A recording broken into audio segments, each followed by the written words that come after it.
क्यों साहब? एहसान फरामोश है, उसका कारण है कि आदमी की जो है अखलाकी कुव्वत जो है वो ख़त्म हो गई है, नैतिक मूल्यों का पतन हो गया है। तो मेरे को तो ये शेर सुना बता बड़ों ने सिखा रखा है कि जवानी में भी चाहे जोश ना हो, इंसान में भले होश ना हो, लाख कमी हो इंसान में मगर वो एहसान फरामोश ना हो। क्या बात? क्यों साहब? यक तरगीर मोहकम गिर, एक दरवाज़ा पकड़ लो और मजबूती से पकड़ लो तो वो दरवाज़ा हम सब उस रब का पकड़ लें जिसने ज़िंदगी दी है। जन्म तो बाद में हुआ है, लेकिन एक दिन पहले जब माँ की कोख में थे तो तुम्हें ज़िंदगी देने वाला वो रब है, और जो हो गया रब का वो हो गया सबका। आपके चेहरे पे तनाव जब आए तो तनाव दिखे ना, और खुशी हो तो आप बिखरे ना। खुशी होने के बाद भी संयम हो और तनाव को भी आप जो है सहम जाएं, ऐसा व्यक्तित्व होना चाहिए। फिर से करने जो हो गया रब जो नहीं वास्तविकता है कि जो हो गया रब का वो हो गया सबका, और जो सबका हो गया तो उसे किस बात की कमी है? वो सिर्फ ये नहीं है कि ये मेरा, क्योंकि लघु चेतना जो छोटी सोच होती है तो वो छोटा बनाती है, समझें? जितनी व्यापक सोच होगी वो इतना व्यापक बनाएगी। तो हम बड़ी सोच को रखें और रब से मांगे, क्यों बलबीर भाई, और मिलजुल कर काम करें। अब मैं आदम सेवा के हमारे इज़्ज़त माफ़ डॉक्टर शाह खान साहब जो आपके बीच में हमारा आज की बैठक का अपना वक्तव्य आपको देंगे, उससे पहले हमारे दरमियान चल कर आए हमारे ही मिशन के और हमारे कबीले के, हमारे परिवार के मुस्तकीम साहब, वो आएँ और अपना नाम और परिचय बताएं। मेरा नाम तो मेरे भाई है, बस नहीं यहाँ के अपना नाम बताओ।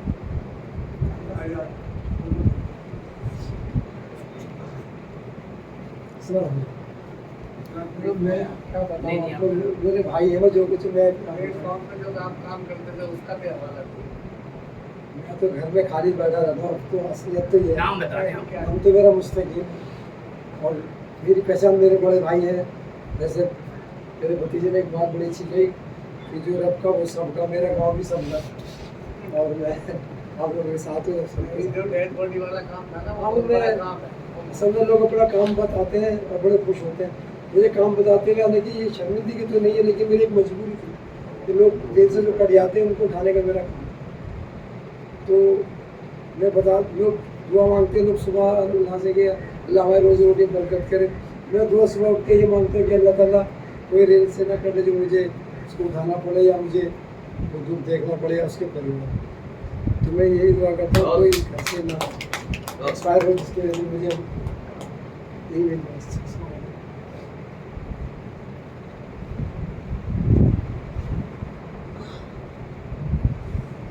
ये अभी जो आपसे बात कर रहे थे इनका नाम मोहम्मद मुस्तकीम है और मेरा गांव शबगा है। शबगा GA, शब माने जो है शब माने रात होती है और कहा माने स्थान होता है। जैसे ईदगाह, तो एक बादशाह थे, उन्होंने वहाँ पे रात बिताई थी। हमारे यहाँ जंगल था। बदन सिंह जी कृपया ठीक बैठे।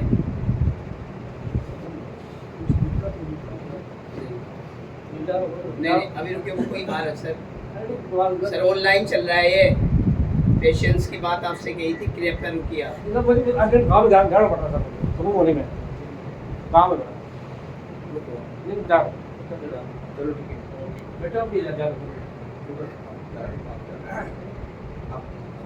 सरदार जी एक मिनट आता हो तो वो शबगा जो है, शब माने रात, गा माने स्थान, तो उसी तरीके से शबगा गांव का नाम है। एक है गा, एक है GA। अभी चल जाएं आप, ये जलपान के बाद चल जाएं। नहीं कोई जरूर नहीं है। नहीं इनके लिए ज़रूरी है ना, मेरा व्यवस्था मुझे नहीं। जरा कुछ सुनना है, कुछ मैसेज है आप। तो उसके तहत ही हमारे गांव के हैं। और निजामुद्दीन के अंदर ये रेलवे स्टेशन पर अगर कोई डेड बॉडी जख्मी हो जाए तो उनकी ये मदद करते हैं। तो इनके लिए आप जोरदार तालियां बजाइए। और यूँ है कि जब किसी के लिए आदमी मदद करता है तो वो रिश्ता बनता है, और जब कोई किसी की मानते हैं, अब ये बदन सिंह थे जिसलिए मैं जिन पे इतना वो है मुझे, तो ये रुके ना, और फिर ये सबको ये पानी दे के जा रहे हैं, तो ये हमारी टीम है सर। तो अब मैं आपके बीच में बुला रहा हूँ डॉक्टर शाहखान साहब को, वो आए और अपनी बात करें।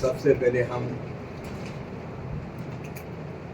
इस मीटिंग की बुनियाद जिन्होंने तारी की हज़रत जनाब आरिफ मोहम्मद बेग साहब को उनके लिए दुआ खैर की वो करते हैं, अल्लाह उनकी मग़फ़िरत फरमाए, उनको जन्नतुल फिरदौस में आला सलाम नसीब फरमाए, और जो उनके शागिर्द हैं अल्लाह ताला उनकी उम्र में बरकत नसीब फरमाए, उनको सेहत कामिल नसीब फरमाए और उनको गैब के ख़ज़ाने से बनवाने की मदद फरमाए। भाई जिंदार भाई और फैज़ भाई और भाई हिलाल और जितने भी जो हरकान मोहब्बत साथी यहाँ पे तशरीफ़ हैं सबका हम खैर मक़दम करते हैं, सबको बहुत बहुत मुबारकबाद देते हैं कि खुदा ने हमें एक इंसानियत के नाते, एक भाईचारे के नाते हमें यहाँ पे आने का तौफीक, ये भी तौफीक है हर किसी के अंदर नहीं। इंसान वो होता है, हर इंसान कहता है, और इंसान वो होता है जिसके अंदर इंसानियत क्या हो, इंसानियत हो। अगर उसके अंदर इंसानियत नहीं है तो वो इंसान नहीं है, फिर आप समझ सकते हैं। तो आज मैं आपको बताना चाहता हूँ इंसान और शैतान की पहचान, इंसान और शैतान की पहचान। अल्लाह तबारक व तआला ने कोई इंसान को शैतान का कोई रूप नहीं बनाया कि वह ये शैतान है, ये ऐसा है, ये तो हम होशियार होते हैं। तो हमें पहचानना चाहिए कि शैतान कौन होता है, कैसे पहचानी जाएगी। क्योंकि मैं क्या हूँ, मैंने दुनिया में हर मसलक से फरागत करके मौलियत कर रखी है। कोई मसलक, जितने भी इस्लाम के अंदर मसलक है मैंने सबको स्टडी कर ली है, सारे मसलक, आला हजरत हो, महाराजा शरीफ हो, देवबंद हो, नदवा हो, मसाइल उलूम हो, सब जगह मेरी वेदों का, शास्त्रों का, मठों का, वेदों का, कैथोलिक से मैं प्रोटेस्टेंट, सब पे मेरी बहुत अच्छी से किसी भी धर्म के विचार पर, वेदों पे, सब मुझ पर रिसर्च करते हैं, बेहतरीन स्कॉलर हूँ।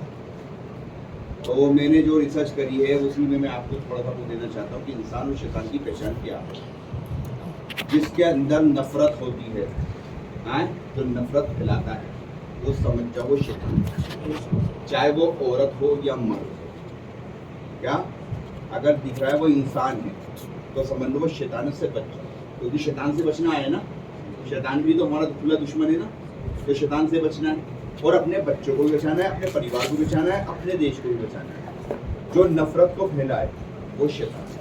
दूसरी बात क्या है, जिसके अंदर जिलेसी हो, जलन हो, हसद करता हो, जलता हो, तो आप कुछ बिगाड़ नहीं रहे, कुछ उसको छेड़ नहीं रहा है, कुछ उसको कह नहीं रहा है, फिर भी बंदा आपसे जिलेसी रख रहा है, जब उसकी एक प्रवृत्ति है तो समझो शैतान।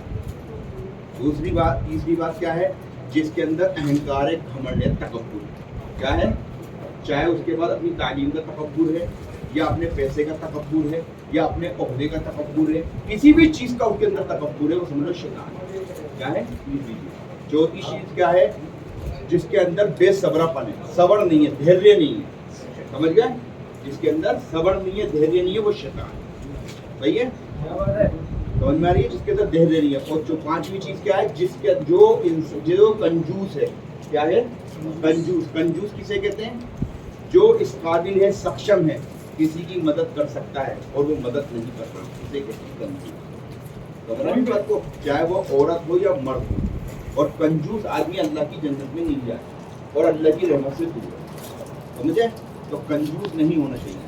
मगर आज हमारे अंदर देखते हुए जितने भी माल, अल्लाह नाराज कब होता है, जब मालदारों को पैसा दे, कंजूस लोग मालदारों को पैसा देता है, तो ये अल्लाह की नाराजगी है। तो कंजूसी बहुत बड़ी बीमारी है, ये शैतानी सिफत है। छठी बात क्या है, जो नाशुक्र करता है, नाशुक्री करता है, हर वक्त नाशुक्र करता नहीं।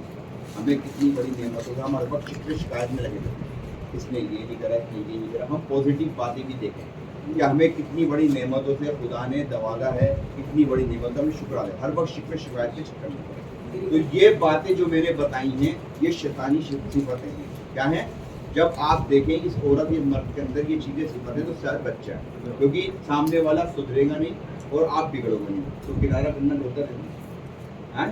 तो हम लोग कौन हैं, या हमें हमारे अंदर इंसानियत थी, तो आज हम जुड़ेंगे यहाँ पे। तो हमारे अंदर जो मोहब्बत को फैलाएगा वही अच्छा इंसान होता है, वही मुसलमान होता है। मुसलमान का मतलब क्या होता है, आज्ञाकारी, वफादार। अब सनातन क्या है, तो सबके लिए भलाई का सोचता है। मगर क्या है, हम लोग क्या है, हमें से शैतान घुस गए हैं जो उसका चोला ओढ़ लिया है, सनातन धर्म का चोला ओढ़ लिया या इस्लाम धर्म का चोला ओढ़ लिया, मगर काम हमारे शैतानी का, तो हमें पहचानना है, सही है।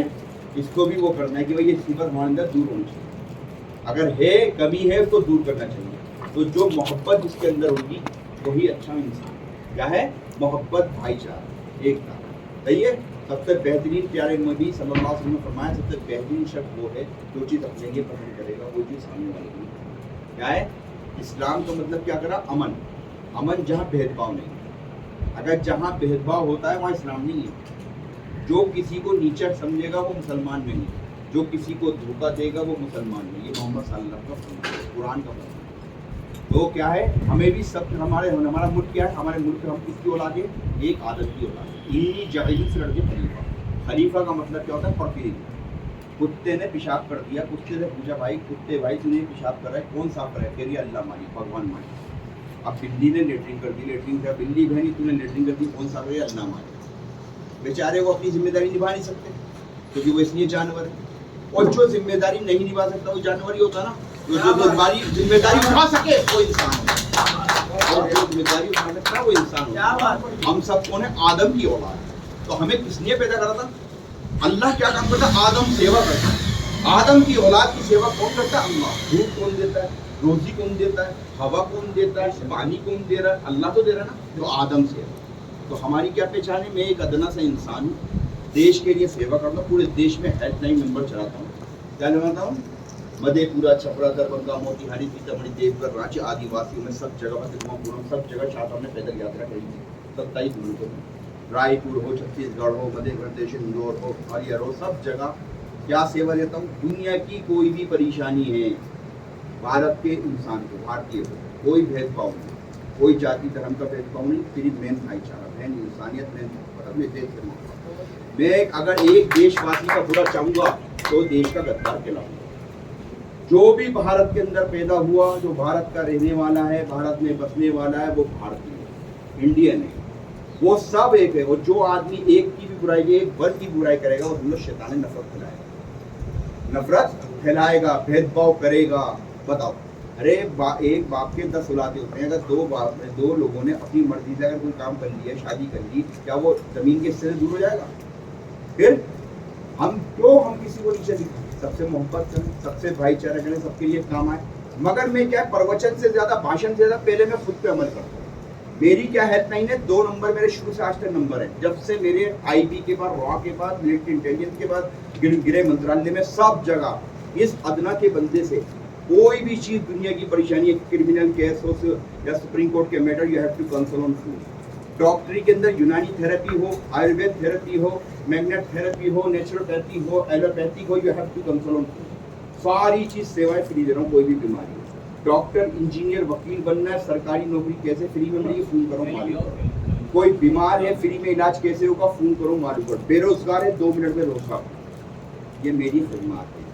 वो किसी भी जगह का वो है, फोन करें, मालूम करें। आधार कार्ड, ओबीसी सर्टिफिकेट, कोई आरएनआई नंबर, सारा सूचना सब पूछो पूरी दुनिया में। अरे कितना भाई, आदम से वो मैं फोन कर पाता, मेरा नाम भी कुछ नहीं, सब आदम की औलाद है, यही मैसेज है, सब आदम की औलाद का भला, किसी पे भेजता हूँ। और मैं इसकी मुबारकबाद देता हूँ, हमारे भाई बिलाल साहब यही दिलचन को लेकर चलता, दिलदार भाई मिशन बोलते। और इसी को मैं ये मैसेज चाहता हूँ, हर इंसान अपने हिस्से का काम करे। मेरी औकात इतना करता हूँ, आप भी अपने हिस्से का काम करो। अपने पड़ोस में देखो, अपने रिश्तेदार को, 40 घर सीधे हाथ में, 40 घर उल्टे हाथ में, 40 घर आगे पीछे, सब आदम की औलाद है, सब इंसान है, सबका भला। जो जितना, कोई पढ़ा सकता है एक बच्चे को तो पढ़ाए, कोई खाना खिला सकता है खाना खिलाए, कोई इतना हाथ पे तो साथ देते खाते जैसे भाई कर रहा है, बीमार का, अपना तस्वीर का सारा करते नहीं करते। हर इंसान अपने इंसान का काम, हिस्से का काम करेगा, इंशाल्लाह देखो कितना बड़ा काम होगा। हमारा मुल्क विकसित देश बनेगा और नंबर 1 देश बनेगा। अपने देश के लिए काम करो, अपने देश में भेदभाव बिल्कुल नहीं करो, मोहब्बत को फैलाओ। और जो मोहब्बत को नहीं फैलाएगा, नफरत फैलाएगा, वो देश को तोड़ने का काम करेगा, देश को पीछे करने का काम करेगा। दुश्मन चाहते हैं ये देश डिस्टर्ब हो। क्या रहे, देखो सबसे बड़ी संपदा हमारे पास है, एग्रीकल्चर लैंड वर्ल्ड के अंदर सबसे ज्यादा हमारे पास है। 97% अमेरिका की इकोनॉमी जो है ना, वो हथियारों से, क्या है, हथियारों की बेचने से उसकी इकोनॉमी चलती है। 97% का रेवेन्यू जो होता है ना, वो उससे आता है, नेशनल इनकम के अंदर। और हमारी देखो एग्रीकल्चर लैंड कितनी है, कितने हमारे पास, मगर हमारे यहाँ डोंगा भी रहा है। क्यों? हम मानिए क्या भाई भाई से लड़ता है, जाति में लड़ना है, धर्म में लड़ना है, इलाकों में लड़ना है, स्टेटों में लड़ना है, तो भाई हम मेरे भारतीय ये सोच कर चले और एक दूसरे का सहयोग करो, देश को खुशहाल करो। इसी बात को अपनी वाणी को विराम देता हूँ, दुआ करता हूँ। चंद लाइनों से चंद लाइन रख देता हूँ इसी में पूरी महफिल के इस पर कि हम अलग अलग होकर चले, हम अलग अलग होकर चले मंजिल जो पाने, हम अलग अलग होकर चले मंजिल जो पाने, थक कर बैठे फिर उठे फिर खड़े फिर बैठे, मिले जब हम सभी बीच रास्ते, मिले जब हम सभी बीच रास्ते, तो हम सब ने ये जाना हमारा एक हो जाना ही था मंजिल को करीब लाना। आएगी खुद ब खुद मंजिल चलकर हमारी चरणों में, अब बनता जा रहा है हमारी समझ का पैमाना। बहुत बहुत शुक्रिया, अल्लाह ने आपने मुझे मौका दिया और दुआ करता हूँ अल्लाह ताला ये ऐसे ही चलता रहे, अल्लाह की बरकत दे और लोग को जोड़ें, उस मैसेज को लोग अपने मोहल्ले में बताएं और जोड़ें।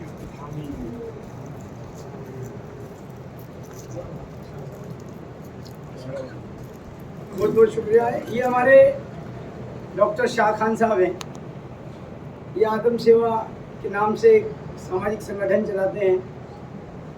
तो अलग अलग जो संगठन के लोग मिलकर यहाँ आकर एक दूसरे का परिचय भी होता है।